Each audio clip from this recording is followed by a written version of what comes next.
Tudo bom com vocês? Me chamo Anderson Teixeira. Estamos aqui em mais um vídeo Filosofar é Ação.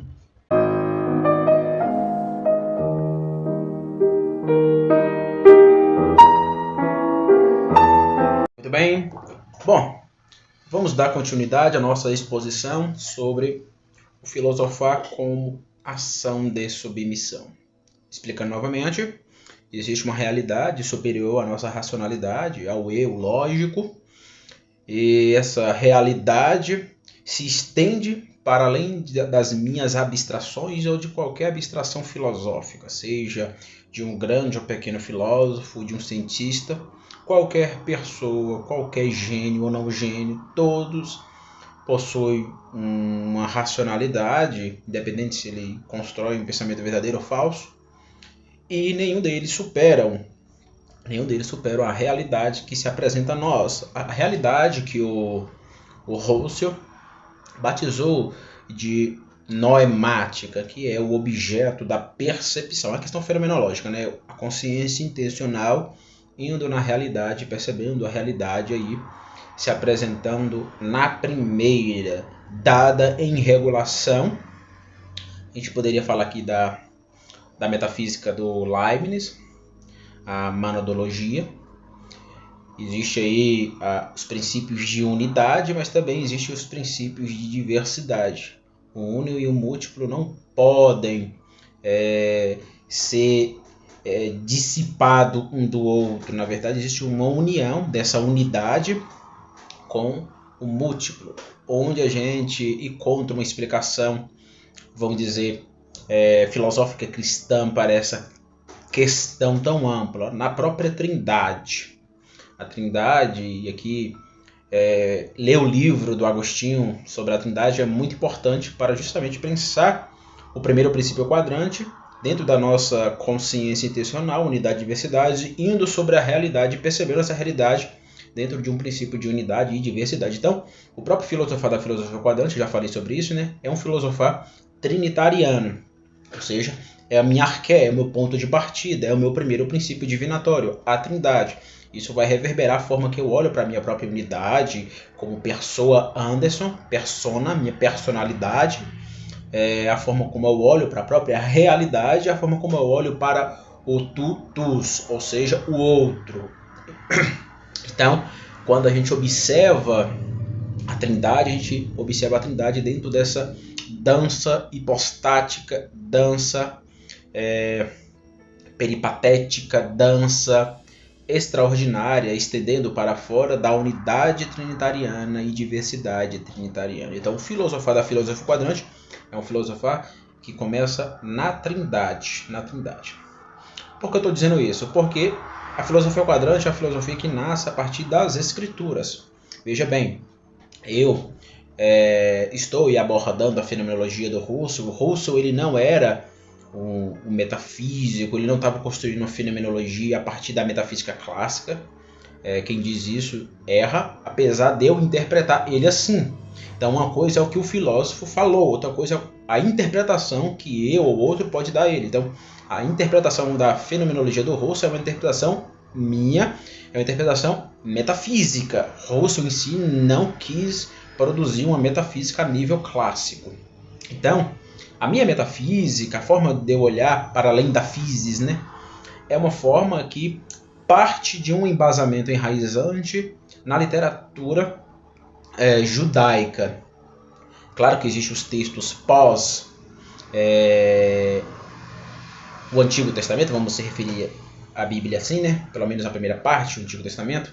Existem os textos pós o Antigo Testamento, que também vai me ajudar a perceber verdades ontológicas, mas de modo geral, de modo estrito sensu, é o Antigo Testamento que vai dar base para mim construir todo um ferramental para olhar para todas as formas de metafísica. Então, por exemplo, eu estou estudando o pensamento do Mário Ferreira dos Santos.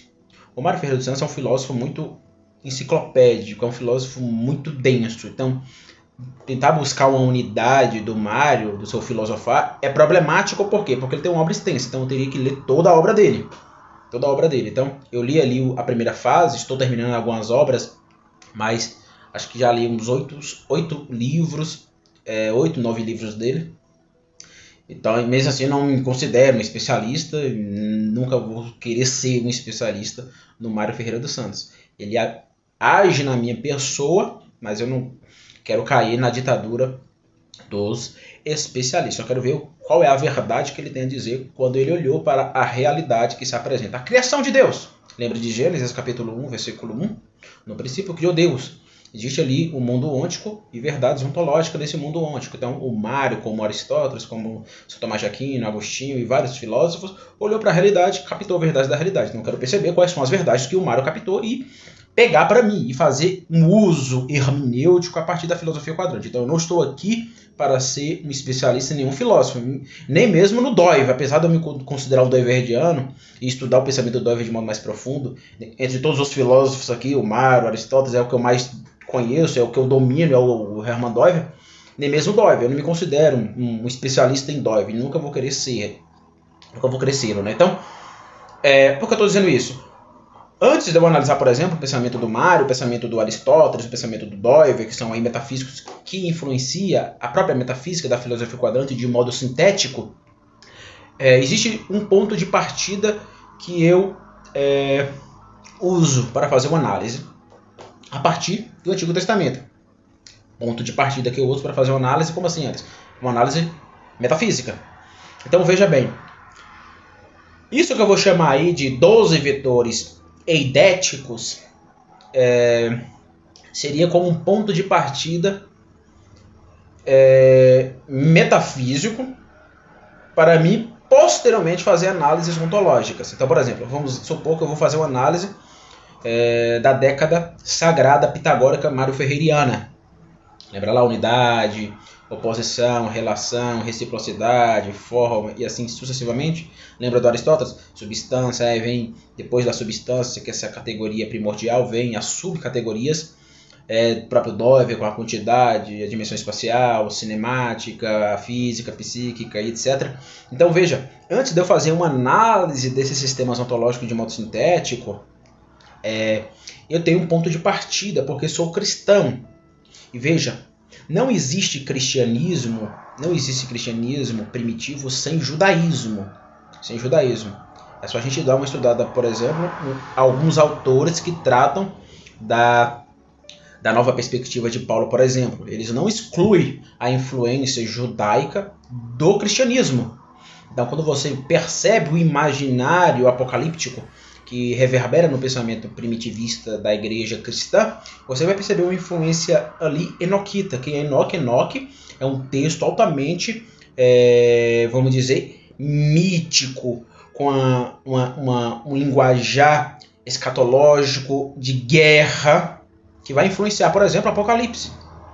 E o imaginário sócio-teologal do Antigo Testamento parte dessas influências do judaísmo. Então existem judaísmos, tanto que você percebe vários partidos políticos teologais dentro do próprio Antigo Testamento, fariseus, saduceus, etc.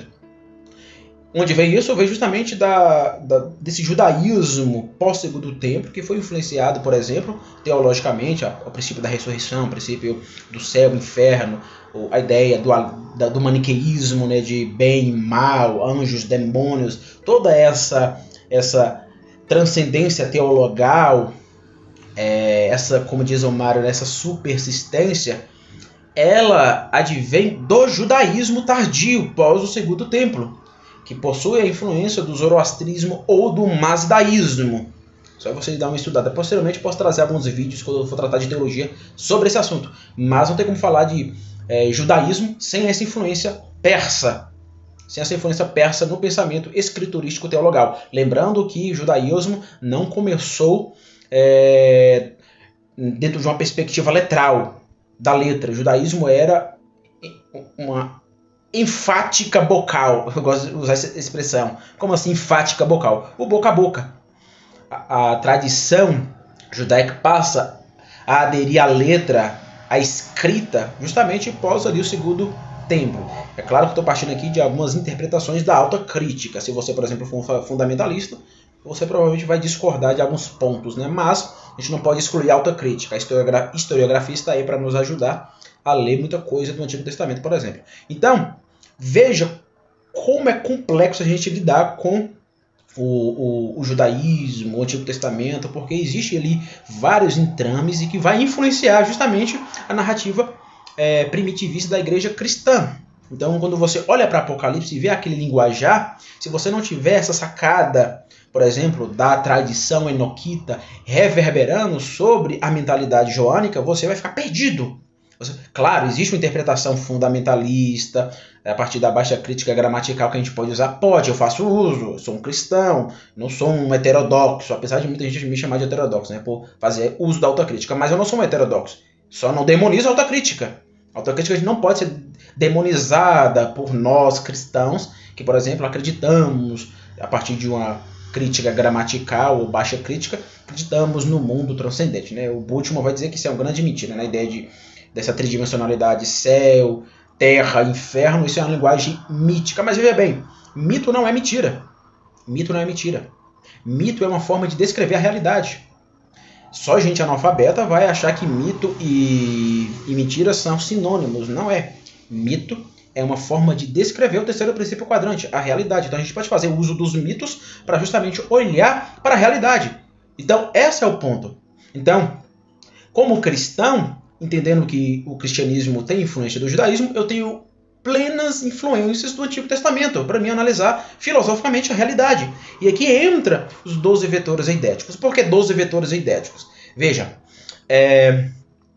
o termo eidético aqui vem da fenomenologia do Husserl. Então, Husserl vai usar o termo eidético, que pode ser traduzido como as essências. As essências. Mas, Anderson, isso não é ontologia? Sim, pode ser traduzido também como ontologia. A dimensão ontológica pode ser traduzida como as essências. Mas estou tomando o termo eidético aqui como um princípio primordial. Como princípio primordial. Então, 12 vetores eidéticos é diferente na filosofia quadrante das dimensões ontológicas da realidade que se apresenta no mundo ôntico. Né? Então, isso é muito importante para mim fazer uma análise posteriormente. Então, veja, quando eu li o Antigo Testamento, eu construí, e se você querer o aprofundamento desses 12 vetores, vai lá no Spotify, eu gravei uma série, acho que 12 ou 13 episódios. É impossível tratar deles aqui, porque cada vetor analisado aí, né, o transcendentizar, por exemplo, tem 40, 50, quase uma hora de análise que eu fiz lá no Spotify. Então, se você querer aprofundar sobre esse tema, eu vou deixar na descrição aí, você pode ir lá no Spotify e ouvir os podcasts. Mas, a grosso modo, o transcendentizar é o ponto elementar. Veja, antes de eu assumir o transcendentizar-se, que é um desvelamento, que é um derramamento, eu assumo o transcendente. E aqui eu faço uma união entre o Kant e o Moisés. Veja, quando Deus se revelou ali na tradição mítica mosaica, em Êxodo, capítulo de número 3, Deus usa a expressão para Moisés do eu sou o que sou. Aquilo é o transcendente, aquilo não cabe na mente humana. Aquilo é nominal. De fato, Kant ele comete um erro em colocar a realidade como um nominal, como um incognoscível. Algo que a gente não consegue acessar em si. E isso é um grande problema filosófico, mas eu não vou tratar disso agora. Mas o conceito de nominal, de princípio de incognoscibilidade, pode ser aplicado justamente no primeiro princípio, que é a Trindade. Então veja bem, quando a gente analisa o eu sou o que sou, a gente analisa justamente o princípio kantiano de nominal, aquilo que é incognoscível, aquilo que a gente não tem acesso. Aí você volta para a teologia protestante, e dentro da teologia protestante, que vai fazer uma análise da Trindade, você vai perceber dois princípios. A Trindade econômica, que é a forma que Deus se revelou na realidade imanentizada, e a Trindade ontológica, que é Deus em si. Suponhamos que Deus não criou nada.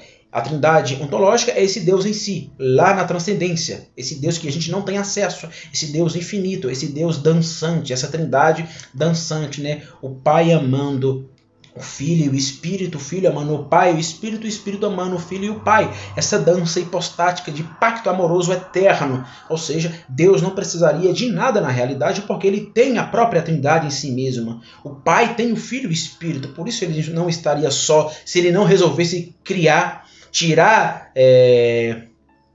a criação da potência e levá-la ao ato, dando substancialidade, materialidade e formalidade. Então, se Deus não resolvesse criar tudo que existe, ele ainda seria autossatisfeito. Por quê? Porque ele é uma comunidade em diversidade, ele é uma unidade em comunidade, vamos dizer assim, né? Então, esse transcendente é inacessível. Eu não tenho acesso a Deus, porque a minha mente é limitada. A minha mente é limitada. Se eu não consigo esgotar a realidade, que é relativa, não é absoluta como Deus, imagina ter acesso ao Deus ontológico. Por isso que eu acho, já repeti isso aqui, eu acho baboseira essa discussão de debater sobre a existência ou não de Deus. Veja, eu acredito que o debate sobre crer na perspectiva que é racional, que há um Deus, é uma coisa. Agora, debater a partir de um princípio empírico de provas que Deus existe, isso é problemático. Por quê? Como você vai provar um ser que é infinito, que não teve começo e não terá fim? Isso é coisa de louco. Então eu acho debates sobre a existência de Deus maluquice. Tanto para aqueles que querem provar que Deus não existe, quanto Deus não existe. Ou seja, aqueles que querem provar que Deus existe, aqueles que querem provar que Deus não existe, são malucos. São malucos, na minha humilde opinião.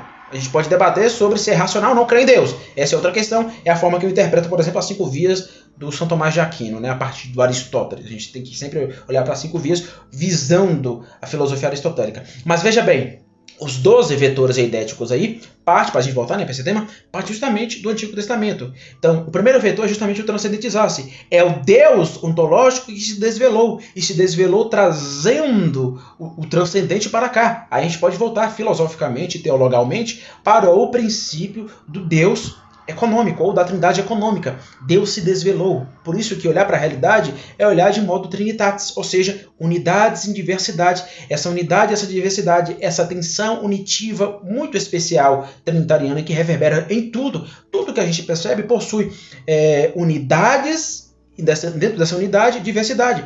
Ou seja, a gente pode justamente usar a fenomenologia dentro lá das investigações lógicas do Husserl e perceber na terceira investigação lógica a ideia de parte todo. A mônada, né? A ideia de parte todo. Então, parte, todo, parte. É um princípio que só pode ser compreendido, na minha humilde opinião, na trindade. Sem a trindade, não tem como filosofar de um modo sério. Eu vou acabar absolutizando.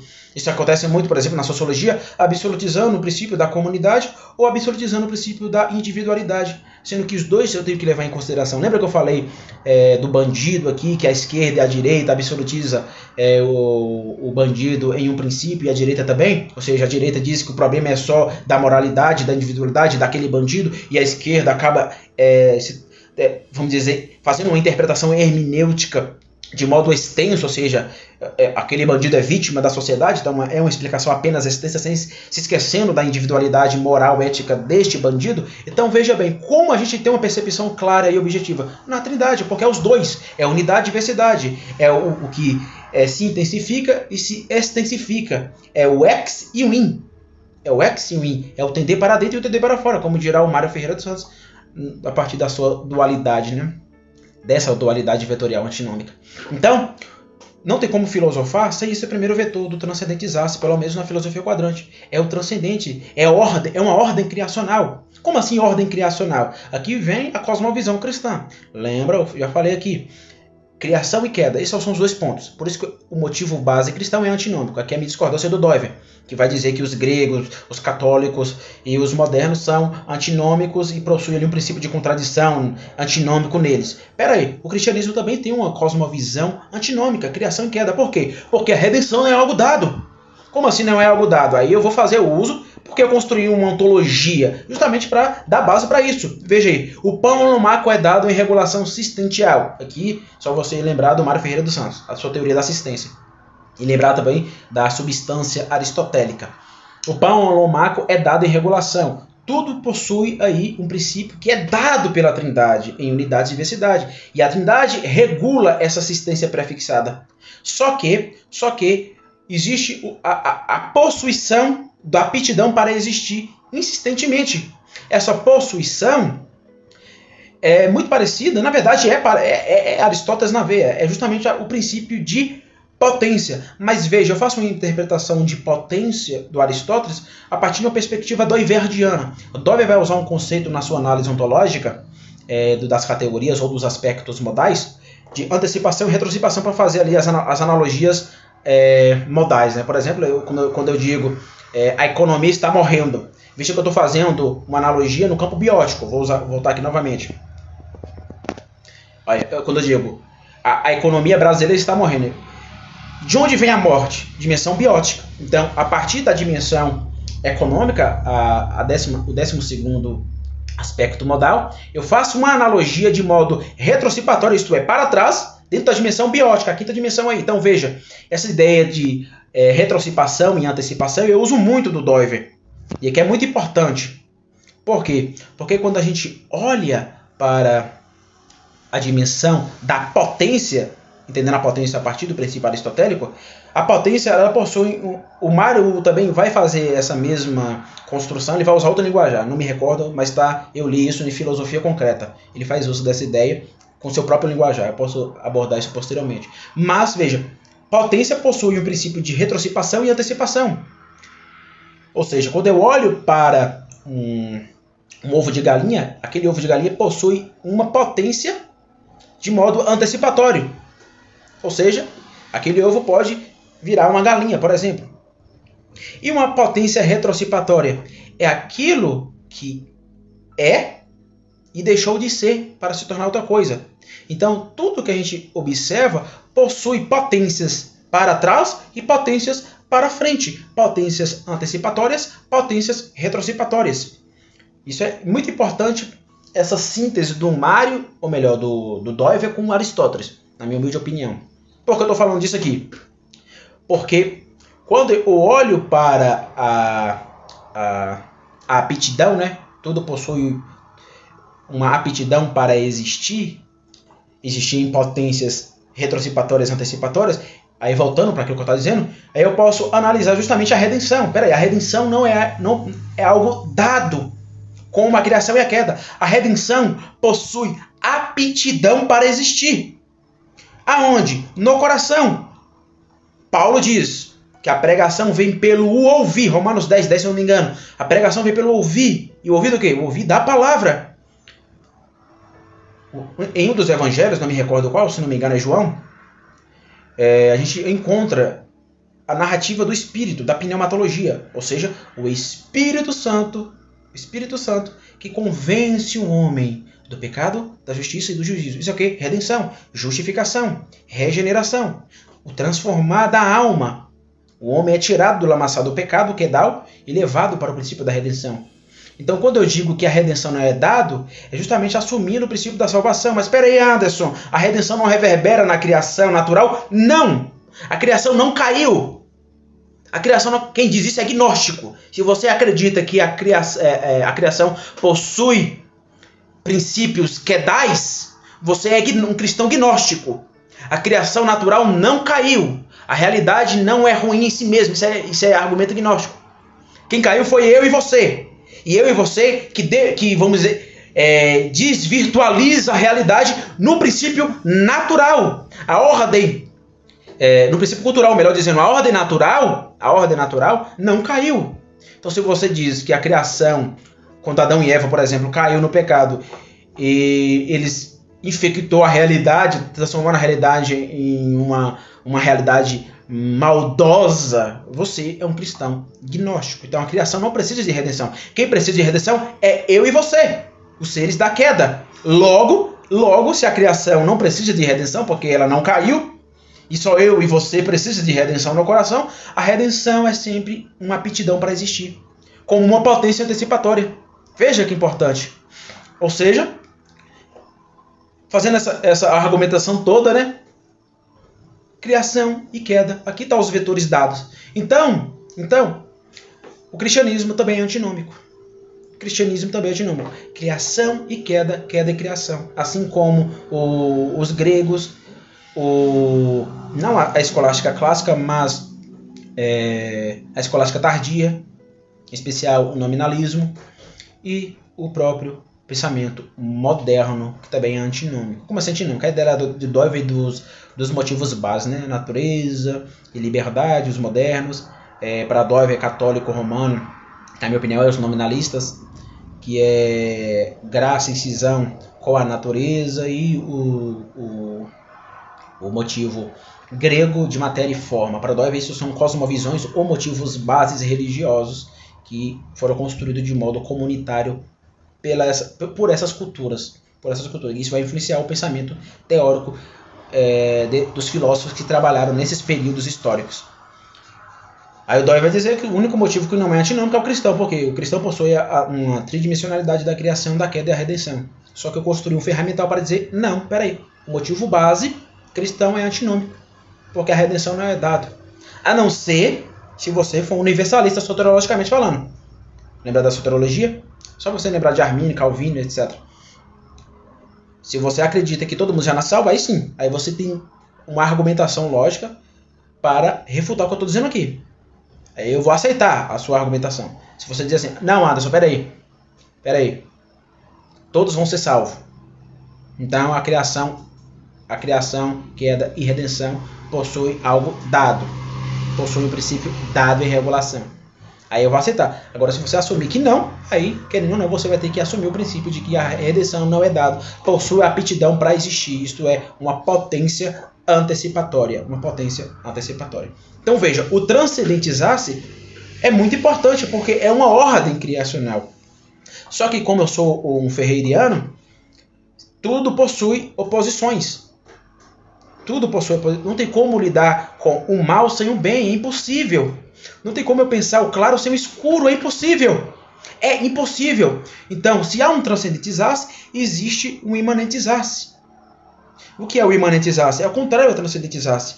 E o transcendentizar-se aqui, vindo do transcendente. O transcendente transcendentizou-se. É a trindade ontológica, de modo econômico, reverberando sobre a realidade física. E eu entendo aqui o imanentizar-se a partir do princípio de culturalização. Lembra lá? Quem é que faz cultura? Eu e você. Eu, outro. Eu, now, tu dualistical e tus multiplicam. Então são seres humanos. O sapiens sapiens, aquele que ousou saber. Então o homem que ousa saber, a partir lá dos sapiens, este homem faz cultura. Este homem que faz cultura tem um coração que é dao. Logo ele vai produzir uma imanentização em desordens. Então entenda que o imanentizar-se como desvelação dentro de um princípio culturalístico. Aí vem, novamente, outra antinomia. O aliancionalizar-se, as alianças da ordem criacional, e o confrontacionalizar-se, que é justamente a ideia de confrontos, ou seja, o eu não em confronto com a realidade. Aí vem justamente as dádivas ônticas ontológicas da realidade, que é o princípio de ordem, e vem as calamidades. O calamidantizar-se vem justamente de um princípio neologístico de desvelamento novamente. Então, eu uso esse neologismo a partir de um princípio do desvelamento. Aquilo que se desvela, aquilo que se esparrama. Aí vem também o santizacionalizar-se, filósofos que estão atrás da verdade, da realidade, está buscando a santidade de ordem filosófica. Vem as iniquidades. Aí, posteriormente, o alegracionalizar-se, a alegria da ordem que o Espírito Santo traz aos nossos corações.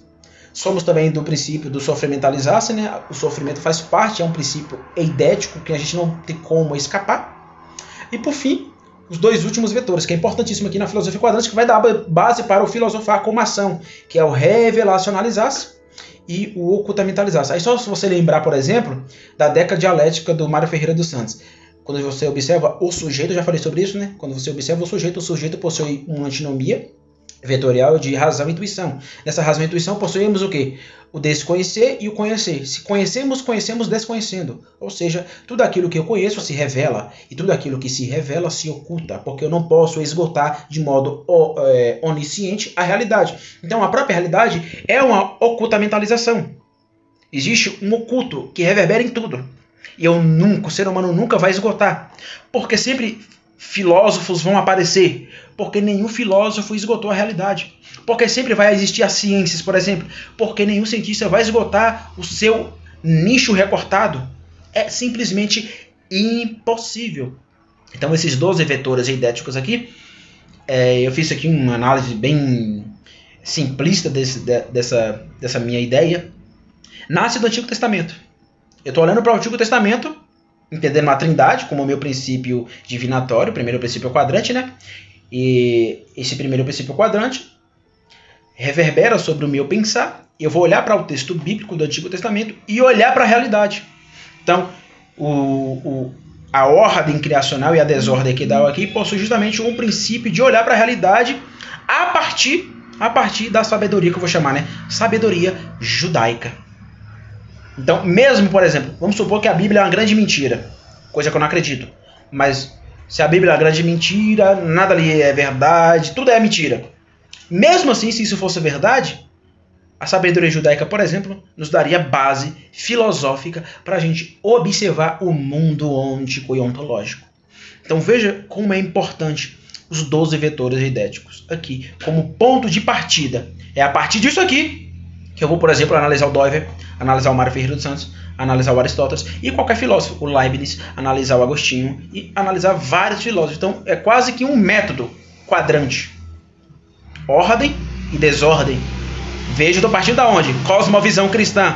Criação e queda, porque a redenção não é dada. A redenção é apenas um princípio de possuir de modo antecipatório, lembra lá a potência em antecipação, para frente, possuir aptidão para existir no coração.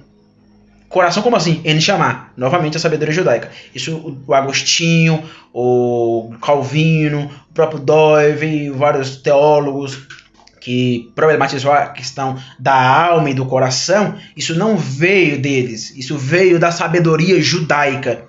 E a partir de um uso da alta crítica, a gente pode observar, por exemplo, a perspectiva egípcia influenciando, por exemplo, a mentalidade mosaica. Se você assumir a baixa crítica, você vai ter que assumir a influência do Egito sobre a mentalidade mosaica, isto é, de Moisés. E essa ideia do coração como âmago, como centro, possui uma reverberação também na sabedoria egípcia mítica, os mitos egípcios. Influenciou Moisés na ideia de construção do coração como o âmago, o centro de tudo.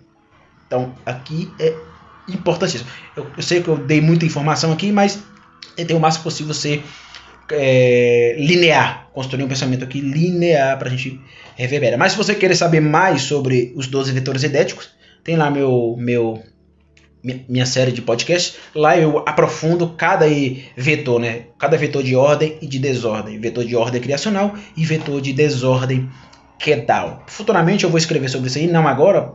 Eu vou aprofundar mais e mais esse pensamento. Mas isso é importantíssimo nas minhas análises filosóficas. Sem isso aí eu não tenho como analisar outros sistemas de filosofia. É uma construção da filosofia quadrante. Isso é muito importante para a gente. Então é isso. Muito obrigado. Até o próximo episódio.